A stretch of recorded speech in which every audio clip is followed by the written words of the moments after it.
Guys, अगर आप किसी डॉक्टर के पास कभी गए हो तो आपको देखने के बाद वो एक पर्ची पर दवाई लिख के देता है, लेकिन दवाई लिखने के बाद ऊपर ऊपर वो RX भी लिखता है। क्या आप उसका मतलब जानते हैं? इनफैक्ट बहुत सारे डॉक्टर्स भी उस RX का मतलब नहीं जानते। तो चलिए मैं आपको बताता हूं। देखिए, एक्चुअली RX में R का मतलब है रेसिपियर, मतलब लेना, दवाई लेने के लिए बोला जा रहा है। और साथ ही साथ मिस्र में एक देवता है होरस, जिनकी आंख RX के जैसे दिखती है और उसे अच्छे स्वास्थ्य का प्रतीक माना जाता है। तो ओवरऑल अगर RX लिखा है तो उसका मतलब यह है कि दवाई लो और साथ में प्रभु का नाम लो, आप ठीक हो जाओगे। गाइस, आपको RX का ये मतलब सुन के कैसा लगा चैट सेक्शन में जरूर लिखिएगा। गाइस, अगर आप लोग टीवी के शौकीन हैं तो एक चीज आप लोगों ने गौर करी होगी कि एक मूवी ऐसी है जिसे सेट मैक्स या सोनी मैक्स पे बार बार दिखाया जाता है। सबसे पहले तो आप लोग चैट सेक्शन में उस मूवी का नाम गैस करके बताओ।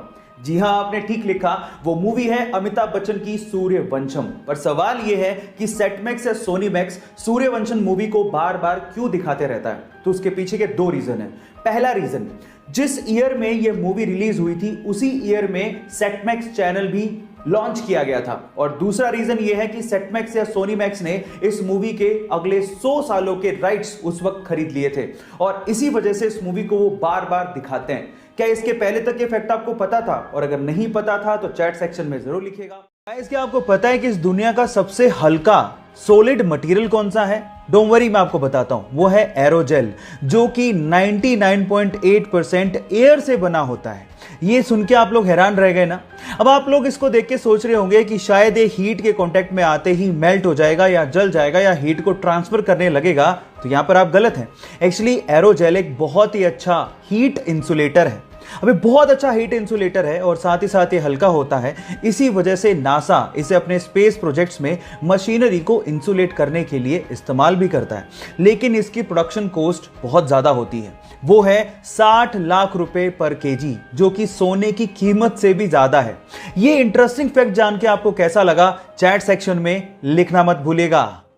अगर आपने महाभारत के किस्से सुने हैं तो आपने द्रौपदी के चीरहरण की कहानी भी सुनी होगी, जिसमें कृष्ण भगवान ने द्रौपदी के चीर यानी साड़ी को बढ़ाया था, जिसकी वजह से कौरव कुछ नहीं कर पाए थे। पर सवाल यह है कि कृष्ण भगवान ने ऐसा किया क्यों? तो उसके पीछे की कहानी सुनिए।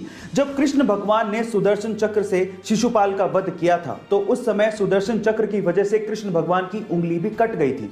तब द्रौपदी ने अपनी साड़ी का पल्लू फाड़ के कृष्ण भगवान की उंगली पे बांधा था। तब कृष्ण भगवान ने द्रौपदी से वादा किया था कि हे द्रौपदी, तुम्हारे एक एक सूत का कर्ज हम चुकाएंगे।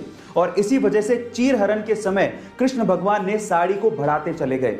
गाइस, पुरानी कथाओं को सुनने का अपना अलग ही मजा है। आपको ये सुन के कैसा लगा चैट सेक्शन में जरूर लिखिएगा। इजराइल डिफेंस फोर्स ने रिसेंटली एक वीडियो शेयर किया जिसमें 11 मई की रात हमास द्वारा छोड़े गए बहुत सारे रॉकेट्स इजराइल की तरफ आते तो दिखते हैं, लेकिन वो हवा में ही खत्म हो जाते हैं। ऐसा लगता है जैसे कि कोई रक्षा कवच इजराइल की रक्षा कर रहा हो, लेकिन ये रक्षा कवच एक्चुअली इजराइल ने खुद ने बनाया है, जिसका नाम है आयरन डोम। अब ये कैसे काम करता है समझिए।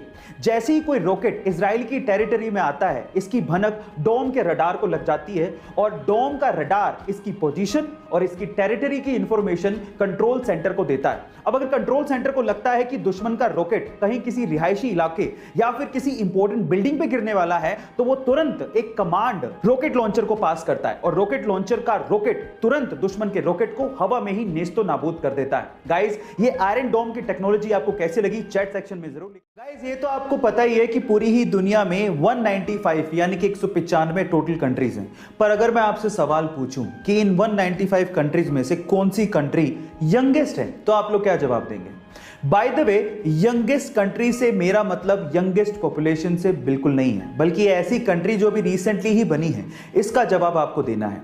चलिए इसका जवाब मैं आपको देता हूं। उस कंट्री का नाम है साउथ सुडान, जिसे कि सन 2011 में, जी हां, सन 2011 में सुडान से फ्रीडम मिली थी। यानी कि सन 2011 में साउथ सुडान कंट्रीज की लिस्ट में शुमार हुआ था। है ना ये इंटरेस्टिंग फैक्ट?